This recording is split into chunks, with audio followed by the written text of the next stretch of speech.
Shalom to David Allen Ezra Dan-Gur. Shalom. So we're here at your home in Herzliya talking about a movie. Now it's called Remember Baghdad. Now you know, people who are used to Hollywood and movies, when they see Remember Baghdad, they'll think Baghdad, Iraq, the bad guys. It must be a horror story or maybe an action movie with the good and the bad. But this is a story of childhood, of good memories. So first of all, tell us what this is about. Well, for one thing, people are beginning to forget there were Jews in Iraq. When the British came in exactly 100 years ago, they reported that 40% of Baghdad was Jewish. 40%? 40%, that's more than New York. Wow. And today there are none left. So that was something I felt needed to be remembered. But we also had very good times because the Baghdadi Jewish community, the Iraqi Jewish community, was a very close community, bonded together by Jewish traditions. They were quite a traditional religious community. It became less so as the years went by. But that still meant they had very warm, strong relationships, which they cherished. Now, that's in terms of the internal relationships, but how about with the Arabs, with the local residents, with the Iraq people? How were the relations? You could say they were bipolar, because there were many very good, strong, happy relationships. My father had to do military service, and in the training he met a Muslim called Ahmed Safwat, and he became his business partner, and they did very good business together. And there were many other Jewish people who had Muslim business partners. So on one level, people who were educated got on very well. The masses who were not educated sometimes were goaded by some of the politicians, nationalist politicians, into seeing the Jews as the enemy who are trying to make Zionism, break up the Arab world, and this kind of story. And that began to feed some of the relationship. Now, there's so many stories in this movie. One of the stories that we can even see here at the back, who is this? This is my mother. This is your mother, and she is the first beauty queen in Iraq, yes. And this is an amazing story. She wasn't even a contestant. No. On the December 1946, it was New Year's Eve. My parents hadn't yet even got engaged, but my father had had an invitation to the Amana Hall, one of the big halls in Baghdad, and he was told there would be the royal family there and the ministers.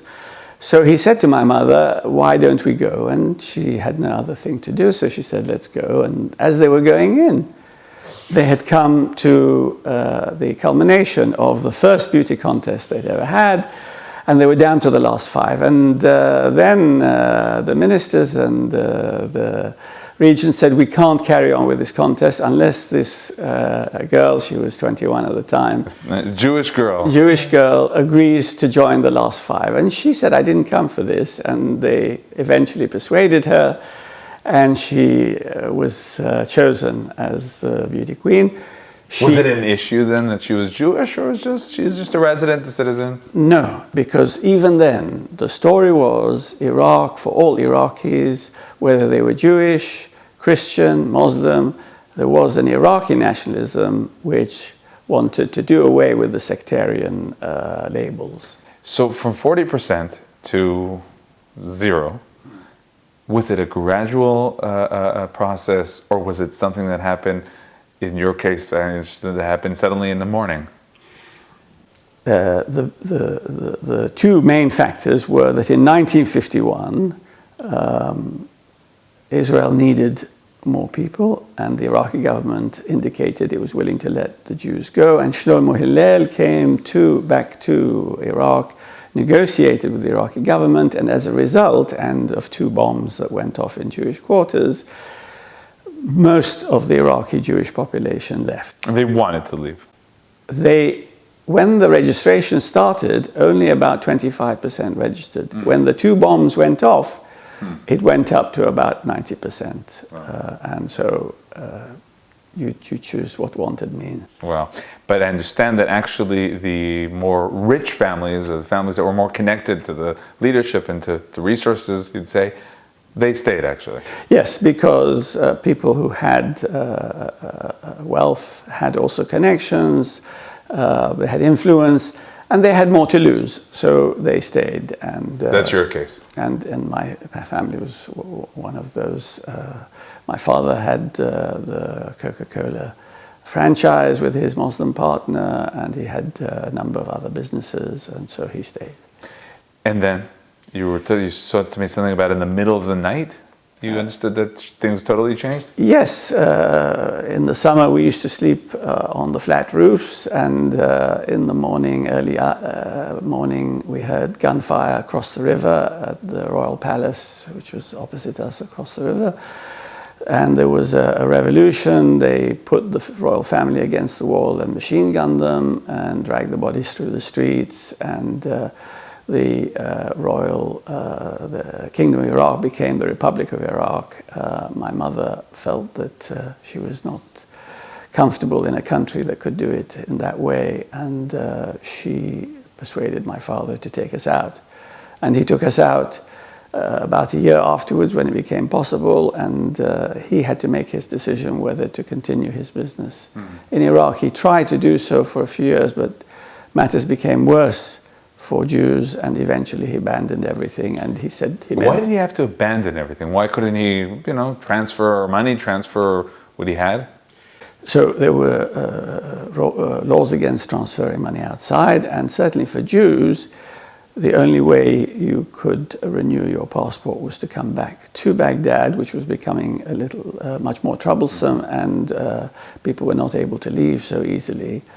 And the law for Jews was that if you did not renew your passport in Iraq, you then lost your nationality and had your assets frozen. So it was a big decision. But later on, he said to me, it was the best bargain I made in my life. I traded these assets for my freedom, and I picked the right thing to go for, which was my freedom. So from Baghdad, you went to? We went for a year to Lebanon until we were able to get permission to go to London, because my mother's family had been in London already some years, and so we went to join them.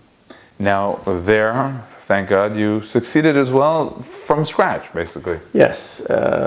London was growing rapidly. The UK was coming out of the war, and business thrived, and thank goodness my father and his sons then came into the business, were able to rebuild. Now we're talking about the assets that were abandoned, basically. Abandoned forcefully, they're left there. And now these days we're hearing lots of, at least demands, that it's time to get a hold of these assets, the rights of Jews who were expelled from the Arab countries. How do you look at this, and do you feel that this is also part of the message today that it's important to present? I think these matters are bigger than assets, and so personally speaking, I would be happy to see the assets themselves traded for demands against Palestinian assets in Israel, for instance. There's been, after all, an exchange of population. My father used to feel that it was not just the personal assets that the Jews lost, and not even the communal assets, which were worth now today in central Baghdad hundreds of millions of dollars. It was the wealth of the country, because the Jews represented a big part of Iraq. And so all that oil would have been part of our benefit, and we've lost all of that. But I think there are more important issues at stake. And for us, like many Jews, the focus is that after 2,000 years, the Jews have a national home again. As someone who grew up in an Arab country and went through the good times and the bad times, how do you see this whole picture of, Jews and Arabs? It's a very interesting situation, because, for instance, in Egypt, the government made peace, but the intellectuals were against it. In Iraq, the intellectuals maintained a link with the Jews of Iraq, even those in Israel. And Professor Shmuel Moreh, who passed away last month, was a very well-respected scholar of Arabic literature, and they used to cite him in Iraq, and there were many eulogies on video to him from Baghdad. Today in Baghdad, people are playing the music of Dudu Tasa, and they say, what an authentic Iraqi voice you have here. You go on Facebook or on YouTube and you see people writing in Arabic from Iraq and saying, please come visit us, we will lionize you and make you our hero. So what's next? I mean, could there be a connection between the people, or the governments are always going to be in the middle? Last week, there was a screening of the film in London at the British Academy, and the Iraq ambassador was supposed to come. Unfortunately, he was called away at the last moment, but he sent his deputy and a number of high-ranking members of the Iraqi embassy. And after they saw the film, which talks about Israel defeating Iraqi soldiers in the 1967 war, they got up and they said, we want to look forward to the day when the Jews of Iraq feel able to come back and visit. And I said to them, we are ready, we still have happy memories, but we need some good signals from the government. We need to see that the Iraqi Jewish archives, which were found in the basement of the Secret Service in Baghdad and taken away by the Americans to be restored, should not go back to Iraq without the full agreement of the Iraqi Jewish community of what should be done with them. Also, I said, we should be in a situation where the shrines, the holy shrines of the Jewish people in Iraq, Ezra the scribe, Ezekiel the prophet, Joshua the high priest, all these, the Jewish connection is gradually being eroded. And I said the government needs to make sure that that Jewish connection is brought back, and finally the graves of the Jews that still remain in Baghdad need to be cared for, because at the moment they're in ruins. You yourself, you left there when you were, what, 10 years old? Correct. But do you miss, are there good memories? Like, yes. You could even say that you miss Baghdad?